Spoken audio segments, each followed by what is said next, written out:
Au nom du Père, du Fils, Saint-Esprit, un seul Dieu, Amen, que sa bénédiction repose sur nous tous, Amen. Aujourd'hui, on va prendre la dernière partie du 3e chapitre de la première épître de Saint-Pierre. Première épître de Saint-Pierre, chapitre 3, du verset 18 au verset 29.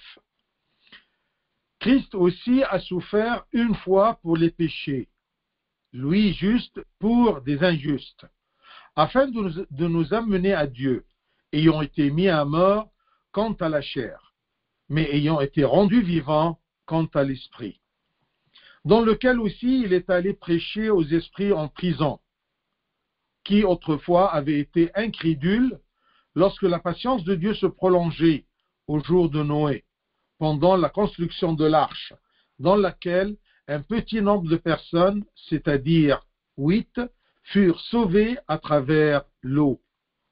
Cette eau était une figure du baptême, qui n'est pas la purification des souillures du corps, mais l'engagement d'une bonne conscience envers Dieu, et qui maintenant vous sauve, vous aussi, par la résurrection de Jésus-Christ, qui est à la droite de Dieu depuis qu'il est allé au ciel, et que les anges, les autorités et les puissances lui ont été soumis. Gloire à Dieu éternellement. Amen. Alors, cette petite partie de la fin du chapitre 3 nous montre un peu le Christ sauveur. Qu'est-ce qu'il a fait le Christ? Et ce sera un peu dogmatique, on va essayer un peu d'expliquer ce que Dieu a fait juste après sa mort sur la croix. Alors, verset 18, il nous dit, Christ aussi a souffert. Tout ça, c'est un encouragement pour les enfants de Dieu de supporter les afflictions et les souffrances. Alors, il nous dit que si les enfants de Dieu endurent la souffrance pour obtenir la bonté et la paix, alors, dans ceci, il imite le Christ. Parce que le Christ, dans sa souffrance, il nous a donné l'exemple. Alors, il imite le Christ qui a souffert en tant que juste pour les pécheurs afin de les sauver de la mort éternelle. Là, vous comprenez qu'est-ce que ça veut dire sacrifice, qu'est-ce que ça veut dire le Christ était un agneau sacrifié pour nous. Un sacrifice, c'est-à-dire qu'un juste meurt pour ou à la place d'un injuste. Un non coupable meurt ou il est condamné à la place d'un coupable. Non coupable à la place d'un coupable. Alors, lorsqu'il est mort, le Christ, physiquement, c'est-à-dire selon son humanité, on doit comprendre ici que le Christ, si j'ose dire, se compose d'un Dieu parfait et d'un homme parfait. Un Dieu, c'est la divinité. Un homme parfait, c'est-à-dire un esprit humain et un corps humain, unis à la divinité. Et faites attention, j'ai dit que son humanité se compose d'un esprit humain, parce qu'il y a un esprit divin, l'esprit saint, d'accord, uni au Fils et au Père. Mais ici, l'humanité du Christ se compose d'un esprit humain et d'un corps humain. Alors, quand il est mort, selon l'humanité, selon son humanité, on a eu cette séparation-là entre l'esprit humain du Christ et le corps humain du Christ. Tout en ayant la divinité unie, toujours on ne s'est pas séparé, on n'est pas séparé ou divisé ou éloigné de l'esprit humain ou du corps humain. Je veux vous dire comment. Alors, qu'on comprenne d'abord que lorsqu'il est mort, selon son humanité sur la croix, il est ressuscité le 3e jour pour donner la vie à tous ceux qui croient en lui. Et pour faire de l'endurance à la souffrance et à toutes les douleurs qui arrivent au corps et à l'âme, un moyen de vie et de croissance de l'esprit chez tous ceux qui les subissent. Il nous a donné un exemple et une valeur de la souffrance, une valeur chrétienne de la souffrance. que l'endurance à la souffrance et à toutes les douleurs qui arrivent au corps et à l'âme, c'est un moyen de vie et de croissance pour l'esprit humain, chez tous ceux qui les subissent. Alors, cette affaire-là de séparation entre le corps humain et l'esprit humain, tout en ayant l'union de la divinité avec le corps et l'esprit humain. Qu'est-ce que ça veut dire? C'est comme, imaginez-vous, que ça, c'est l'esprit humain du Christ. Et ça, c'est le corps humain du Christ. Ils sont unis ensemble puisqu'ils vivent humainement. Alors, la mort humaine, la mort selon l'humanité, c'est quoi? C'est une séparation entre l'esprit humain et le corps humain. N'importe quelle mort pour n'importe qui, humain. Et attention, que cette union-là, cette vie humaine, elle est entourée de cette lumière que vous voyez. Ça, c'est la divinité. Unie à cette humanité du Christ. Alors, à la mort du Christ humainement, son esprit humain s'est séparé de son corps humain. Mais la lumière qui entoure, dans la chambre là que vous voyez, dont on a dit que c'est la divinité, est-ce qu'elle s'est divisée? Elle s'est séparée? Non. Toujours le corps humain, il est uni à cette divinité, et toujours l'esprit humain est uni à cette divinité, sans que la lumière dans la chambre soit divisée.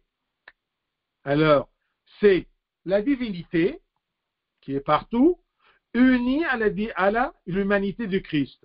Humainement, il est mort, c'est-à-dire séparation entre corps humain et esprit humain du Christ, mais toujours la divinité, elle est unie aux deux. Alors, si le corps descend dans le tombeau, il est uni avec la divinité, il est toujours dans la lumière.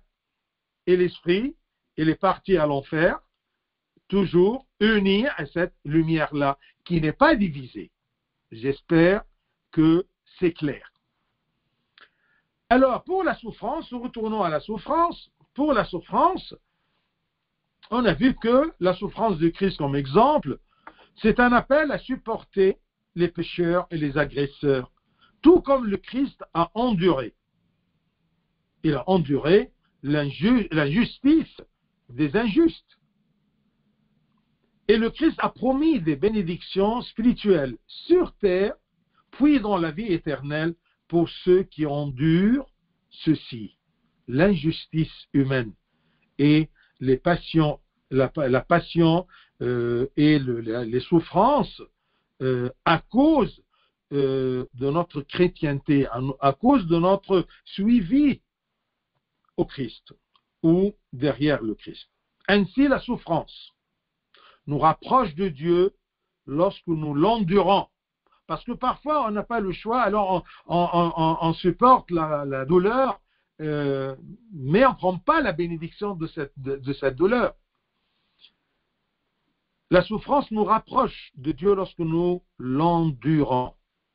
Le Christ est mort une fois sur la croix pour que nous puissions mourir pour lui et endurer la souffrance chaque jour afin que nous puissions jouir de la vie de l'Esprit en nous. C'est ça ce que Saint Pierre veut nous expliquer.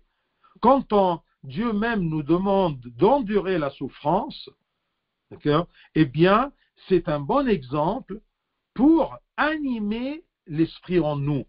Surtout quand on endure une souffrance tout en étant juste, comme lui, ayant été mis à mort quant à la chair, mais ayant été rendu vivant, lui juste pour des injustes. Il est mort, il a supporté cette souffrance, il a enduré cette souffrance, lui juste pour des injustes, afin de nous amener à Dieu. Donc, il a fait que la souffrance de ses enfants par l'injustice humaine et sur terre, à cause de son nom, eh bien, c'est un moyen de se rapprocher à Dieu et de donner une vivité à l'esprit qui vit en nous. Mais ayant été rendu vivant quant à l'esprit, de point de vue esprit, eh bien, il est vivant. De point de vue chair humaine, il est mort sur la croix. Dans lequel aussi il est allé prêcher aux esprits en prison. C'est un peu un français, la traduction n'est pas très bonne. Dans lequel il est allé. Dans lequel. Dans qui? Et c'est qui est allé? C'est une façon de dire que Dieu est allé prêcher aux esprits en prison dans le Christ. Le Christ, il est allé en prison, c'est-à-dire à l'enfer. C'est pour cela que durant la messe, on dit qu'il est descendu aux enfers par la croix. C'est-à-dire, par sa mort sur la croix, par cette séparation-là entre son corps humain et son esprit humain, unis après la séparation, avant la séparation à la divinité, eh bien, l'esprit humain du Christ est descendu aux enfers. Le corps est allé au tombeau. Alors, cet esprit-là, humain de Jésus-Christ, qui est uni à sa divinité, est descendu en prison pour aller prêcher. Mais le Fils et le Père sont un. Donc, Dieu est allé prêcher à ces âmes qui sont dans la prison, dans le Christ. Par le Christ, qui est humainement est mort, et son esprit humain, uni à sa divinité, est descendu aux enfers, en prison, pour prêcher les âmes qui sont là aux enfers. Alors, lorsque le Christ est mort sur la croix, humainement, ici il dit, de façon un peu un français qui n'est pas très bon, ayant été mis à mort quant à la chair, c'est-à-dire selon la chair. Mais ayant été rendu vivant quant à l'esprit. L'esprit ici, c'est-à-dire l'esprit de Dieu, selon l'esprit, la divinité, eh bien, il est rendu vivant, parce qu'il est ressuscité. Et par lequel, au lieu de la préposition dans lequel, par lequel Dieu est allé prêcher aux esprits en prison. Et bien, lorsque le Christ est mort sur la croix, son esprit humain a été séparé de son corps humain. Mais sa divinité est restée unie aux deux, à son esprit humain et à son corps humain. Ainsi, le Christ, avec sa divinité unie à l'esprit humain, est allé aux enfers pour prêcher à tous les croyants de l'Ancien Testament. Leur prêcher que la rédemption est achevée pour les emmener avec lui au paradis. Il est descendu pour leur dire, écoutez maintenant, je peux vous emmener au paradis parce que la rédemption a eu lieu. Je suis mort sur la croix. Je vous ai racheté de la mort éternelle. C'est ça la bonne nouvelle que le Christ a déclarée aux esprits qui étaient à l'enfer, aux enfers, qu'il a accompli la rédemption et il les a amenés, il les a libérés des enfers pour les ramener avec lui au paradis. Le pape Saint Athanase et le pape Saint Cyril, le 24e pape, ce qu'on appelle le pape Kérullos Amoudiddin, le pilier de la religion, qui est né 444, et Saint Athanase aussi, ils disent dans leur interprétation de ce verset, dans lequel aussi il est allé prêcher aux esprits en prison, et verset 20, qui autrefois avait été incrédule lorsque la patience de Dieu se prolongeait au jour de Noé, pendant la construction de l'arche, dans laquelle un petit nombre de personnes, c'est-à-dire 8, furent sauvées à travers l'eau. Eh bien, ces deux saints de l'Église, ces deux pères de l'Église, Saint Athanase et Saint Cyril, eh bien, ils ont expliqué, ils ont interprété ce verset en disant que à côté des âmes des saints qui ont cru, qui sont morts dans l'espérance de la résurrection et de la libération et du salut, eh bien, à côté de ces âmes des saints présents en enfer, il y avait les âmes de certaines personnes qui étaient au moment du déluge et qui n'ont pas cru. Parce que, attention, les saints pères de l'Église, ils disent qu'il y avait ces gens-là qui n'ont pas cru et ne sont pas entrés dans l'arche avec Noé. Mais quand les eaux ont augmenté et qu'ils ont commencé à se noyer, ils se sont repentis et ont déclaré leur foi. Ceux qui étaient rentrés dans l'arche, les huit personnes, et les autres qui se sont repentis avant de rentrer dans l'arche, eh bien, ils étaient là, ils attendaient aux enfers. Alors, le Christ est venu et il a prêché à tous ces âmes-là pour les ramener avec lui. Mais il y avait beaucoup de gens qui n'ont pas ni cru, ni avant le déluge, ni au commencement du déluge, ni pendant le déluge. Vous voyez? Et alors, et lors de cette descente aux enfers, il les a sauvés avec le reste des croyants et les monta au paradis. C'est ça ce qu'on comprend ici quand il dit qui autrefois avaient été incrédules, ces gens-là, ces esprits qui étaient en prison, qui autrefois avaient été incrédules lorsque la patience de Dieu se prolongeait au jour de Noé, pendant la construction de l'arche. Il attendait, et il attendait que ces gens-là croient en Noé et qu'ils rentrent avec lui dans l'arche, dans laquelle un petit nombre de personnes, c'est-à-dire 8, furent sauvées à travers l'eau. À travers l'eau, là, on va comprendre un peu plus loin, c'est quoi l'eau? L'eau, c'est le baptistère, le baptême.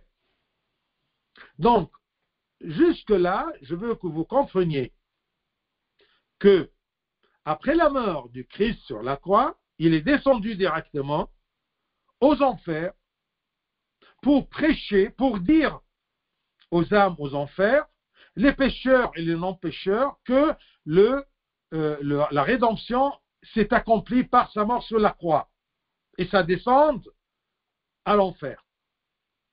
Bien sûr, ceux qui ont cru depuis Abraham jusqu'à le Christ et la mort du Christ sur la croix, ils vont partir avec lui. Mais ceux qui n'ont pas cru en lui, eh bien, ils n'ont pas une place, d'accord, dans cette libération-là. Leurs noms ne sont pas inscrits pour cette libération des enfers vers le paradis, la place d'attente jusqu'à le second avènement où le royaume des cieux sera ouvert. Ainsi, la longanimité de Dieu et son souci du salut de toute personne qui croit, même au dernier moment de sa vie. Ainsi, Saint Pierre veut nous montrer que Dieu, il a une longanimité pour notre salut. Il attend. Il nous donne beaucoup d'occasions. Il a donné à ces gens-là qui n'ont pas cru à Noé plusieurs années durant la construction de l'arche. Et Noé, il leur disait, d'accord, il y aura un déluge. Mais ils n'ont pas cru. Au contraire, ils ont dit, mais c'est un fou. Comment il construit un arche pareille sur de l'eau, sur une terre sèche, une terre dure, loin de la mer.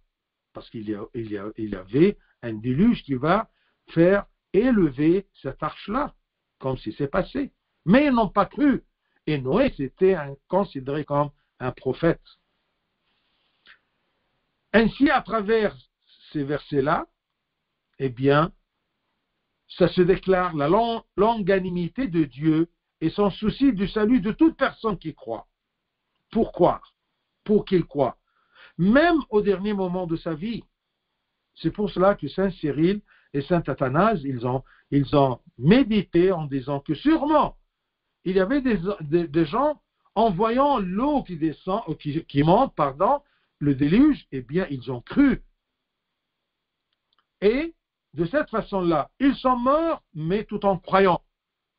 C'est pour cela qu'ils étaient considérés comme des croyants dans les enfers. Bien sûr, c'est une méditation pour montrer tout simplement, d'accord, la longanimité de Dieu. Vous voyez? Et ensuite, il explique, Saint Pierre, le verset 21, il explique à travers l'eau. Furent sauvés à travers l'eau. Et ensuite, verset 21, il dit clairement, cette eau était une figure du baptême, était un symbole du baptême, qui n'est pas la purification des souillures du corps, ce n'est pas un bain normal, ce n'est pas un bain matériel pour laver les souillures du corps, mais une nouvelle naissance, une nouvelle vie. Mais l'engagement d'une bonne conscience envers Dieu, un engagement avec Dieu. Je deviens enfant de Dieu. Je suis racheté par Dieu, par la croix, et je participe à ce qui s'est passé sur la croix par ce baptême-là, à travers cet engagement, à travers l'eau, et qui maintenant vous sauve, vous aussi, par la résurrection de Jésus-Christ. Et bien, tout comme Dieu a sauvé Noé et ceux qui étaient avec lui dans l'arche du déluge, il nous sauvera tous de la mort éternelle lorsque nous mourrons pour nos péchés, par immersion dans l'eau du baptême. C'est pour cela qu'on dit que dans le baptême, on meurt avec le Christ pour ressusciter avec le Christ. Le baptême n'est pas un bain physique pour le corps. Non. Tel que le voient les yeux humains. Non, ce n'est pas ça, ce n'est pas un bain. Parce que quelqu'un qui ne comprend pas, il croit que, oui, on donne un bain au petit bébé, à la personne. Non, mais plutôt, c'est une nouvelle naissance, une purification du cœur de tout péché que nous recevons comme une bénédiction de la rédemption du Christ pour nous sur la croix. Donc, la rédemption, le salut a eu lieu sur la croix. Il est descendu pour libérer ceux qui sont morts déjà avant la croix et avant la venue du Christ, avant l'incarnation de Dieu le Fils, les prend au paradis. Alors, après cette résurrection-là, nous sommes sauvés par la résurrection de Jésus-Christ, nous, les gens du Nouveau Testament. Comment on participe dans ce qui s'est passé une seule fois? Le Christ est mort une seule fois sur la croix. Il ne va pas retourner pour mourir pour chaque génération. Une fois, il est mort. Toutes les générations après cette mort sur la croix, ils vont participer comment à ce salut? Par le baptême. Dont le symbole était l'arche de Noé. Celui qui est rentré est sauvé. Celui qui a cru est rentré. Aujourd'hui, celui qui a cru dans la résurrection du Christ et son salut et rentre dans le baptême, le baptistère, eh bien, il est sauvé. Il a aussi encore sa vie après le baptême. Attention. Mais on parle maintenant à propos du baptême tout simplement. Parce que si on est baptisé, oui, on a cru, ou même nous sommes baptisés comme petits-enfants sur la foi de nos parents adultes, d'accord, mais nous sommes responsables aussi de la façon de vivre. Est-ce qu'on va continuer sur le chemin de Dieu, d'accord, en Christ ou pas? Donc, nous voyons ici deux doctrines très importantes dans le christianisme. Première chose, la nécessité du baptême. La nécessité du baptême pour le salut. L'arche est un symbole du baptême qui nous sauve spirituellement. tout comme Noé et ses fils ont été sauvés alors qu'ils étaient à l'intérieur de l'arche. Et quand on dit la nécessité du baptême, ça veut dire c'est nécessaire, mais ce n'est pas tout, parce que je dois croire. Je dois, après avoir été baptisé, je dois vivre dans la crainte et la loi de Dieu. Donc, c'est une nécessité.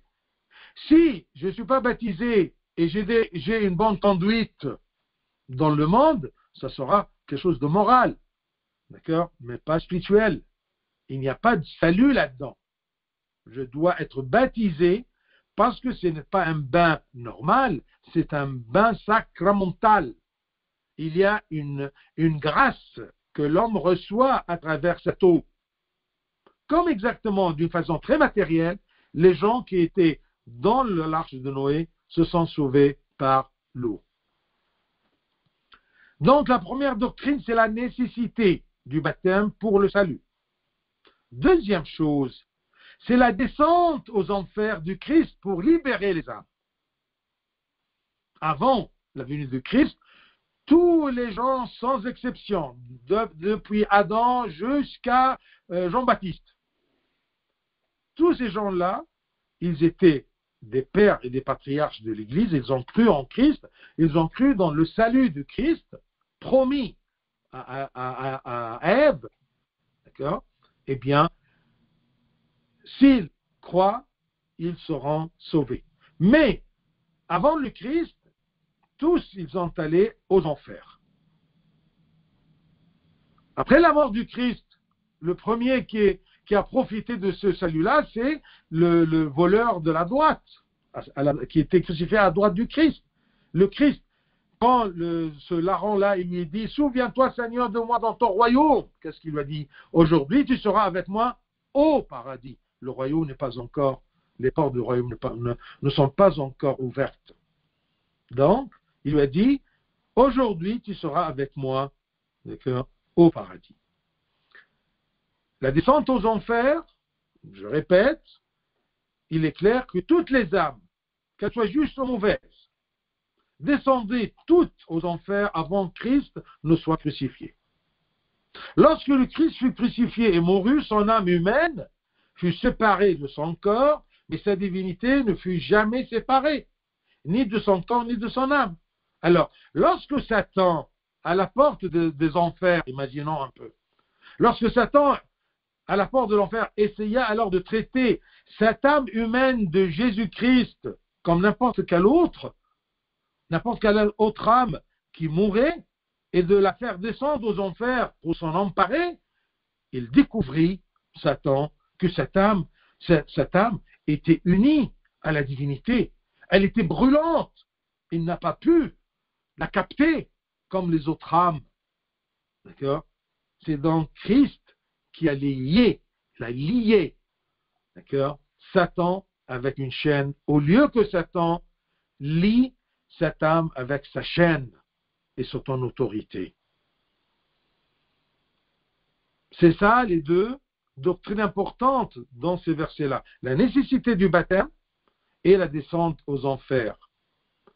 Le Seigneur est descendu aux enfers et elle a libéré ses captifs, les captifs de Satan, et les a amenés au paradis comme le voleur qui était crucifié à sa droite. C'est ce que l'apôtre Paul a enseigné aussi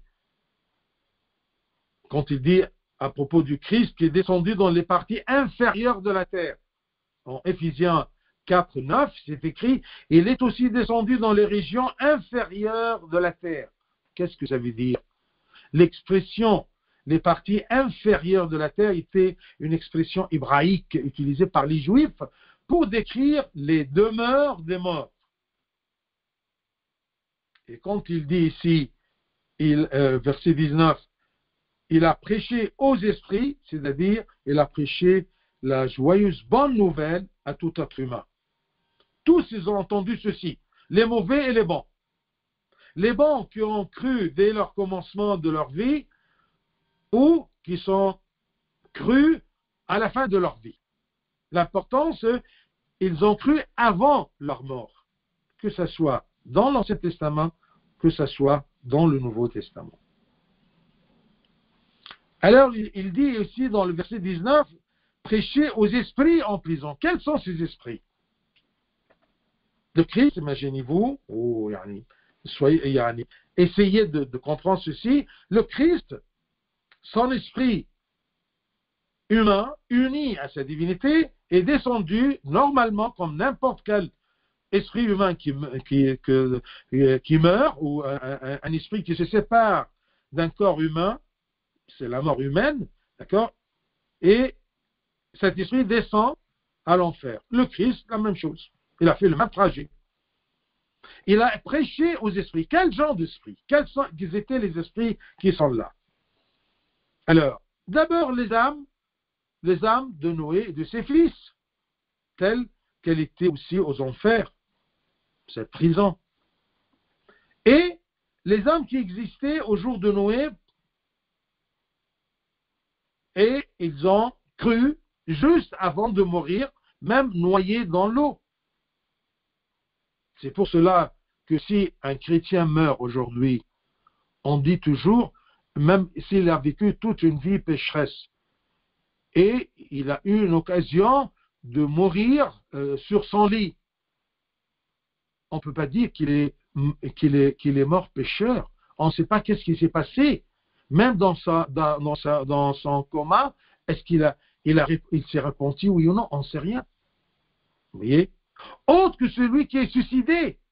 Parce que celui qui se suicide, eh bien, il n'a pas eu l'occasion de se repentir que s'il saute du 10e étage et ensuite il a vécu et il est mort 2-3 jours après une coma. On peut dire que peut-être qu'il était ressuscité. Qu'il s'est repenti. On ne sait pas. D'accord? Mais normalement, celui qui est décédé, l'Église ne considère pas qu'il a repenti parce qu'il s'est repenti, parce qu'il a commis un péché, il est mort dans ce péché. Le dernier péché qu'il a commis, c'est quoi? Qu'il a tué, d'accord, une âme. Il s'est tué lui-même. Il n'a pas le droit de se tuer parce que sa vie ne lui appartient pas.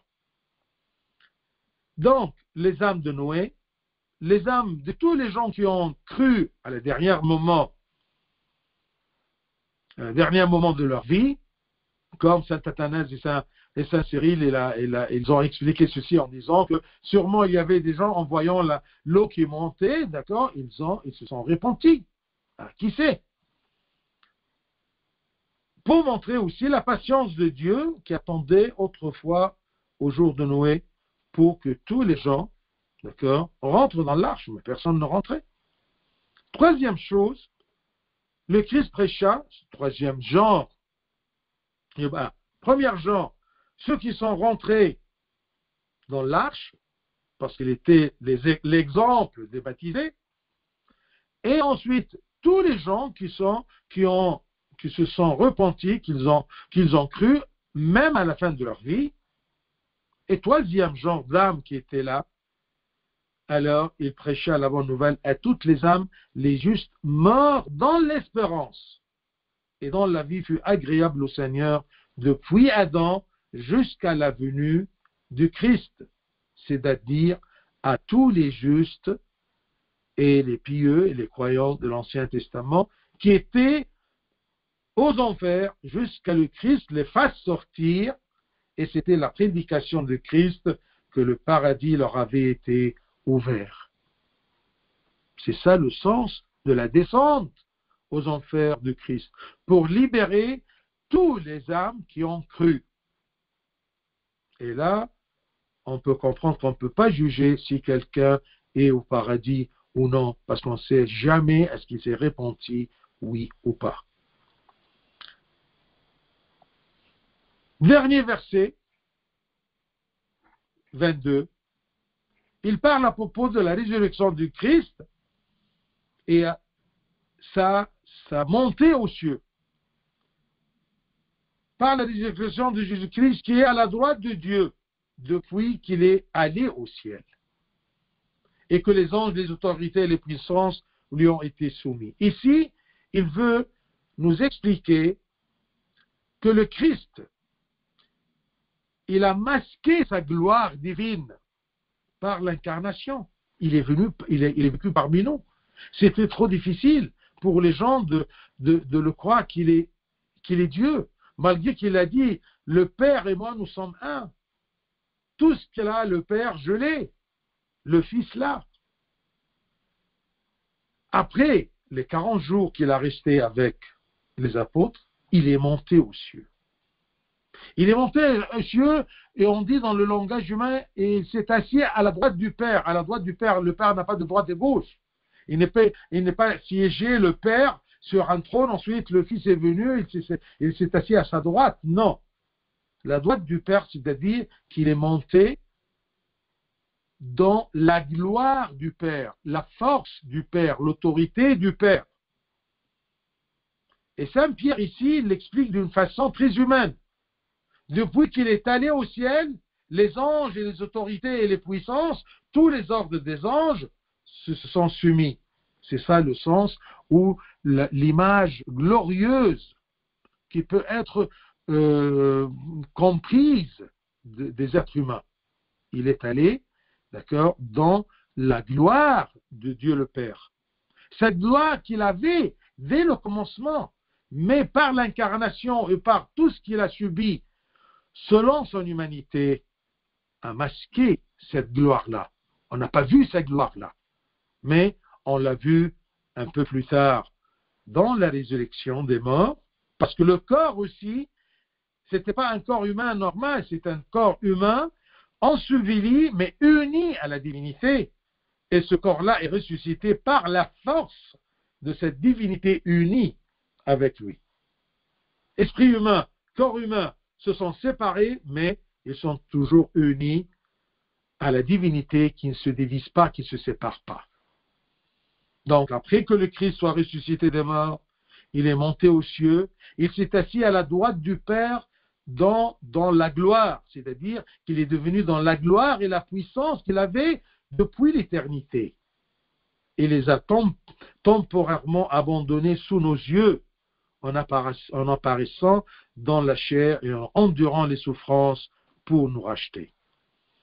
Sa gloire céleste, tous les anges, dans leurs différents rangs, le louent et le servent. C'est ça le sens de la gloire, ou une façon de présenter, comme je vous ai dit, la gloire, que le Christ, non pas acquise, parce qu'elle était toujours là, mais elle était masquée. Il est retourné à cette gloire même claire et explicite maintenant. Elle était cachée, mais maintenant elle est déclarée. On termine ce chapitre et je veux bien que vous sachiez et vous soyez sûrs que Dieu demande notre salut. Peu importe à quel point vous vous trouvez ou êtes tombé dans le péché, il cherche notre salut. Et deuxième chose, faites confiance. Dieu demande, il cherche notre salut. Il a une longanimité. Il nous attend toujours. Donc il demande, il cherche notre salut. Il nous aide pour notre salut, même au dernier moment. Et on doit faire confiance à son amour. Et levons-nous rapidement pour rattraper tout ce que nous avons perdu. Il nous pardonnera. Ayez confiance en ça. Il nous aime. Il demande notre salut, il cherche notre salut. On doit avoir confiance en lui, dans son amour. Et on doit être sûr qu'il nous aime. Il vous aime depuis toujours et attend que vous reveniez à lui. Que le Seigneur nous donne de participer à cette gloire de sa résurrection et de sa rédemption pour les êtres humains. Gloire à lui éternellement. Amen.